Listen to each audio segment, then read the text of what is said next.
Hello and welcome back to the channel. In today's video, we're going to be looking at interesting TV and movie trivia. This one is a total setup question because the answer seems so obvious. The question: what was Keanu Reeves and Patrick Swayze's first movie together?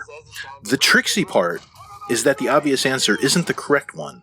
Long before Bodie and Johnny Utah shredded some tasty waves together in 1991's Point Break, they were both in the Rob Lowe-headed hockey movie Youngblood. Swayze, as Sutton, had plenty of camera time, while Keanu, not so much. He played Haver, the team's goalie, who, being French-Canadian, only spoke French for the few lines that he got. Known for his bombastic, literally explosive directing style, Michael Bay is responsible for The Rock, Armageddon, Pearl Harbor, and all the Transformers movies. Before his big breakout movie Bad Boys with Will Smith and Martin Lawrence, he made his money directing music videos. Amongst dozens of others, Bay directed the 1991 The Vinyls hit I Touch Myself.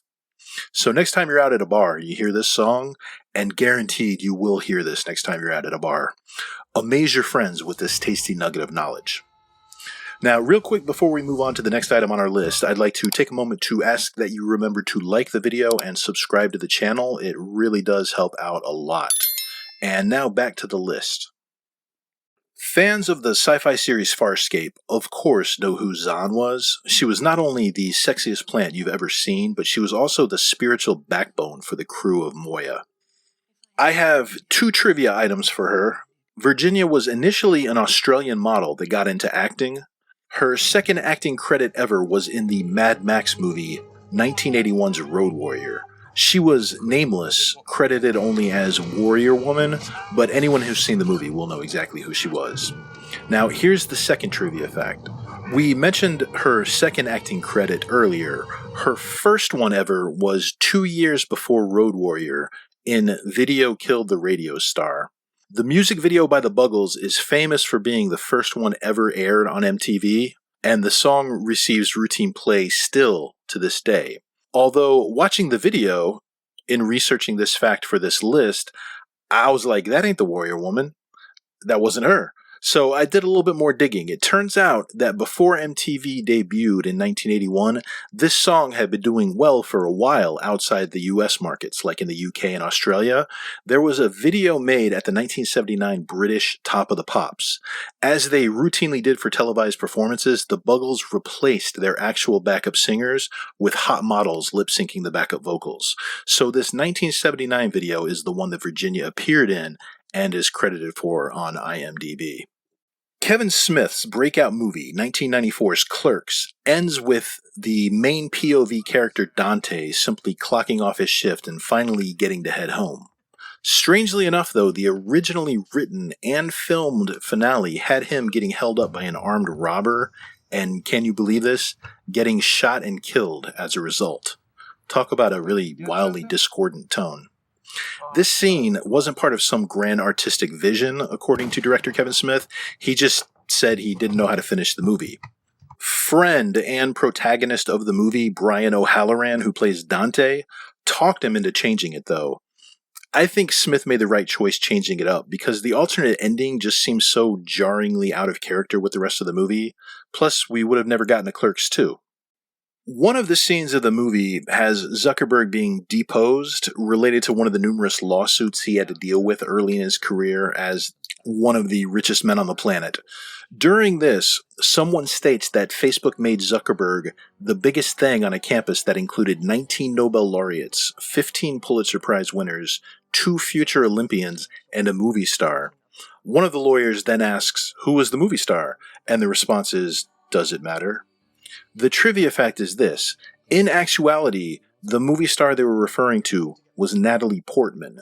She was enrolled at Harvard from 1999 to 2003, coinciding with the events of this movie, and even helped screenwriter Aaron Sorkin by providing him with insider information about goings-on at Harvard at the time that the Facebook first made its splash there. In the latter scenes of this movie, the T-1000, who had the ability to mimic people's appearance and voice, tries to lure young John Connor into his sights by impersonating his mother, Sarah.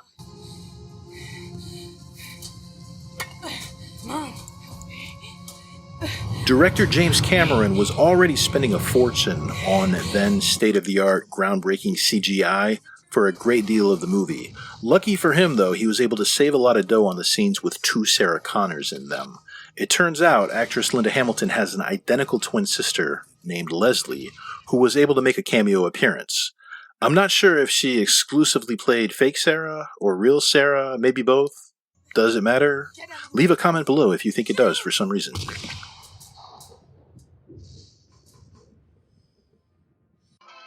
Did you ever hear that I Love Lucy was the very first TV show to show a married couple sharing the same bed?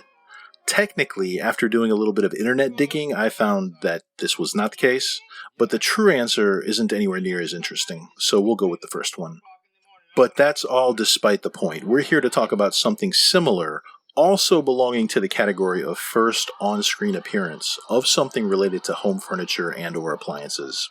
Alfred Hitchcock's iconic horror thriller, 1960s Psycho, had the first ever depiction of a flushing toilet. Viewers had been exposed to the graphic image of toilets before, but the weird prudish network censors and the odd morals of the time somehow contributed to think that actually showing the bowl with water swirling around and disappearing down the hole was too prurient or something. And we're not talking about an if it's brown, flush it down scenario, just the water flushing. Too risque for the viewers at home.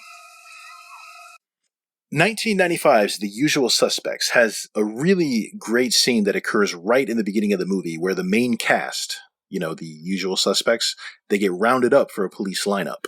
It's a great scene. In fact, it's what they used in all the movie posters and the DVD covers. So, fun fact about the lineup.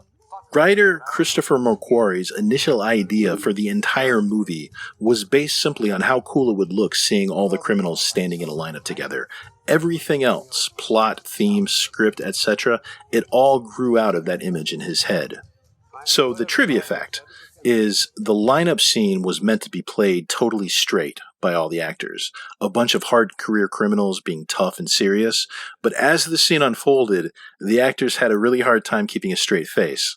Exasperated by these veteran actors cracking up uncontrollably, director Bryan Singer had no choice but to change it up and use the funniest takes.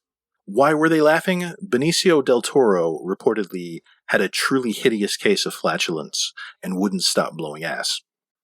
Writer-director Christopher Nolan is a man of vision. His movies tend to be so complex, so layered, that I think well over half the viewing audience is just plain lost. See Inception, Memento, and Tenet for good examples of this. This layering of complexity extends even so far as to writing in Easter eggs into the stories.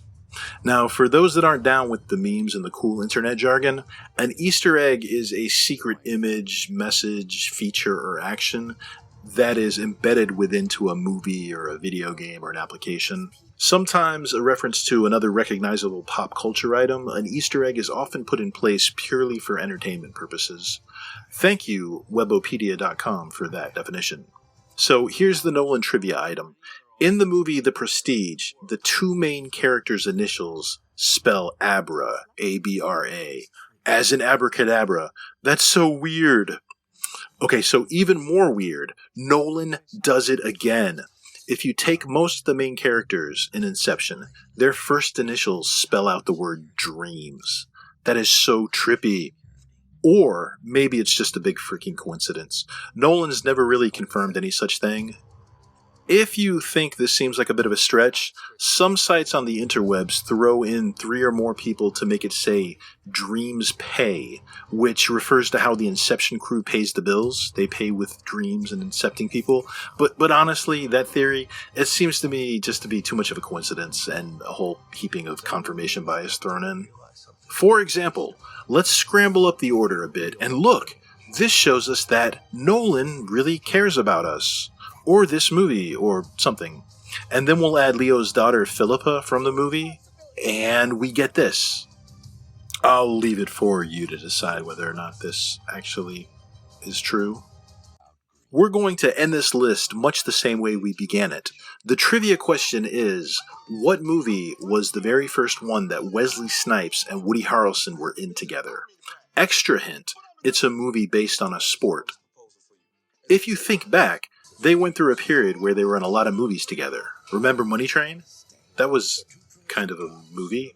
Also, so everyone you ask this to, they'll think really hard and come up with the obvious answer. It's White Men Can't Jump. They co-starred together. It was about the sport of basketball. Great job. Except they're incorrect. The actual answer is 1986's Wildcats.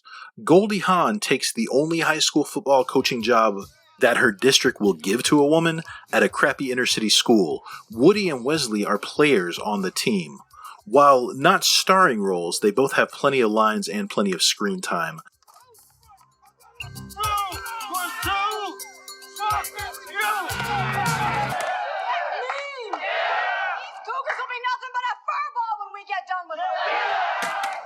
Let's go eat some pussy! And interestingly, this was the feature film debut for both of the actors. And that does it for today's video, guys. Thanks for going on this journey with us.